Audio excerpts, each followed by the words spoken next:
New rules ng airlines, maraming nagalit. Maraming nagalit. Guys, may bagong rules na naman ng airlines. Actually, hindi ko sana to i-vlog kaso dalawang video na po yung dumaan sa Facebook ko na same po silang concern. So, akala ko wala lang pero totoo talaga siya na na-overbook na po ang airlines.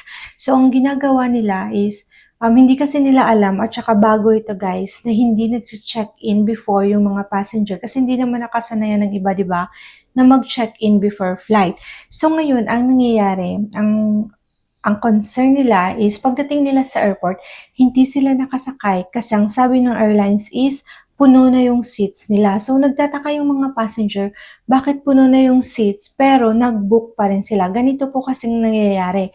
Nagkakaroon tayo ng tinatawag na trans passenger. So dati pa talaga yan siya ginagawa pero dapat hindi yan siya gagawin ng airlines kasi may mga passenger po kasi na hindi nasipot agad tapos malapit na yung flight is hindi pa sila nakapasok. So, dun po nagkakaroon ng chance passenger na hindi sila nag-check-in ng maaga. So, may mga pinapapasok na passenger for the next hours pa dapat yung flight nila. Ina-advance po silang i-priority sa loob tulad na yan. Mga senior, nakatry na kasi ako niyan guys eh.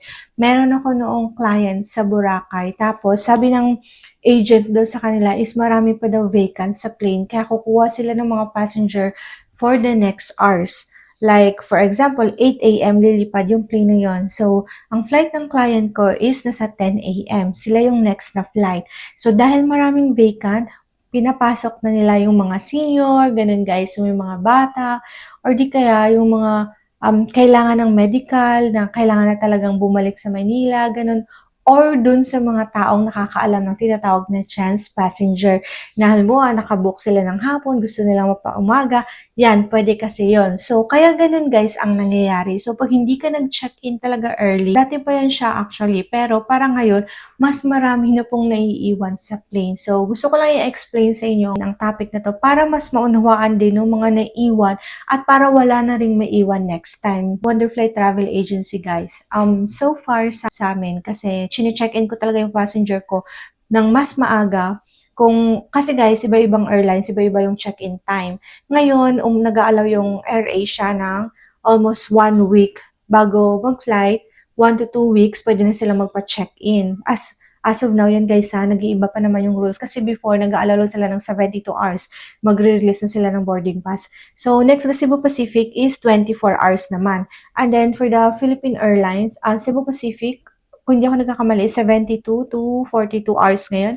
And then, for the Philippine Airlines, 24 hours po siya bago ma-check-in.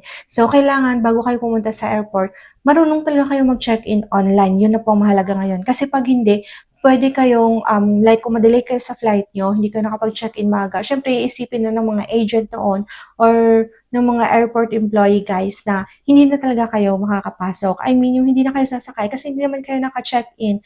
Yung flight nyo is done boarding na. So, hindi na talaga kayo makakapasok noon. Or di kaya yung flight nyo po is nag-close na talaga kasi nga puno na yung plane dahil nagkaroon sila ng chance passengers. So, ang advice po namin dyan, kailangan mag-check-in kayo early.